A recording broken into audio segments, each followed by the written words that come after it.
ਤੁਸੀਂ ਸੁਣ ਰਹੇ ਹੋ ਪੰਜਾਬੀ ਰੇਡੀਓ USA ਤੇ ਸਿੱਖ ਇਤਿਹਾਸ ਦੇ ਵਿੱਚ ਅੱਜ ਦਾ ਦਿਨ। ਅੱਜ 13 ਅਗਸਤ ਹੈ।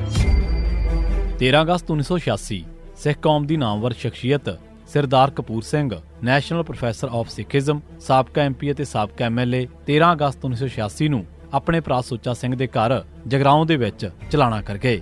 13 ਅਗਸਤ 1987 ਦੇ ਦਿਨ ਪੰਜਾਬ ਪੁਲਿਸ ਨੇ ਸੁਰਿੰਦਰ ਸਿੰਘ ਬਿੱਟੂ ਪੁੱਤਰ ਸਿਰਮੌਰ ਸਿੰਘ ਵਾਸੀ ਅੰਮ੍ਰਿਤਸਰ ਨੂੰ ਇੱਕ ਨਕਲੀ ਪੁਲਿਸ ਮੁਕਾਬਲੇ ਦੇ ਵਿੱਚ ਸ਼ਹੀਦ ਕਰ ਦਿੱਤਾ।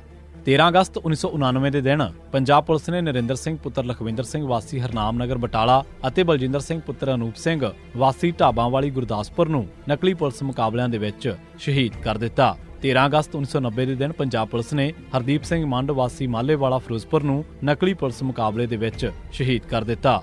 9 ਅਗਸਤ 1992 ਨੂੰ ਸੁਖਦੇਵ ਸਿੰਘ ਬੱਬਰ ਦੇ ਨਕਲੀ ਮੁਕਾਬਲੇ ਦੇ ਵਿੱਚ ਕਤਲ ਕੀਤੇ ਜਾਣ ਮਗਰੋਂ ਬੱਬਰ ਖਾਲਸਾ ਨੇ ਪੰਜਾਬ ਬੰਦ ਦਾ ਸੱਦਾ ਦਿੱਤਾ ਸੀ। ਇਸ ਕਰਕੇ 12 ਅਗਸਤ 1992 ਨੂੰ ਪੰਜਾਬ ਅੱਧ-ਪਚੱਧਾ ਬੰਦ ਰਿਹਾ ਸੀ।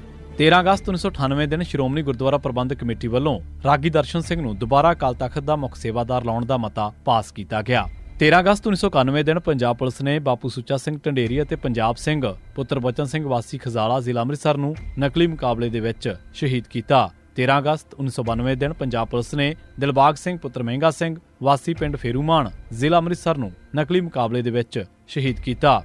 13 ਅਗਸਤ 1992 ਰਛਪਾਲ ਸਿੰਘ ਛੰਦਣਾ, ਗੁਰਜੰਟ ਸਿੰਘ ਬੁੱਧ ਸਿੰਘ ਵਾਲਾ ਅਤੇ ਸੁਖਦੇਵ ਸਿੰਘ ਬੱਬਰ ਨੂੰ ਨਕਲੀ ਮੁਕਾਬਲਿਆਂ ਦੇ ਵਿੱਚ ਮਾਰਨ ਦੀ ਸਜ਼ਾ ਵਜੋਂ ਖਾੜਕੂਆਂ ਨੇ 13 ਅਗਸਤ 1992 ਦੇ ਦਿਨ ਸਿੱਖਾਂ ਦੇ ਕਾਤਲ ਪੁਲਸੀਆਂ ਦੇ 9 ਰਿਸ਼ਤੇਦਾਰ ਕਤਲ ਕਰ ਦਿੱਤੇ। ਬਦਲਾ ਲਊ ਕਤਲਾਂ ਦਾ ਇਹ ਲਗਾਤਾਰ ਚੌਥਾ ਦਿਨ ਸੀ। 13 ਅਗਸਤ 1994 ਦੇ ਦਿਨ ਪੁਲਿਸ ਨੇ ਸੁਖਪਾਲ ਸਿੰਘ ਪੁੱਤਰ ਜਗੀਰ ਸਿੰਘ ਵਾਸੀ ਪਿੰਡ ਕਾਲਾ ਅਫਗਾਨਾ ਜ਼ਿਲ੍ਹਾ ਗੁਰਦਾਸਪੁਰ ਨੂੰ ਨਕਲੀ ਪੁਲਿਸ ਮੁਕਾਬਲੇ ਦੇ ਵਿੱਚ ਸ਼ਹੀਦ ਕਰ ਦਿੱਤਾ। ਇਹ ਸੀ ਸਿੱਖ ਇਤਿਹਾਸ ਦੇ ਵਿੱਚ ਅੱਜ ਦਾ ਦਿਨ। ਤੁਸੀਂ ਸੁਣਦੇ ਰਹੋ ਪੰਜਾਬੀ ਰੇਡੀਓ USA।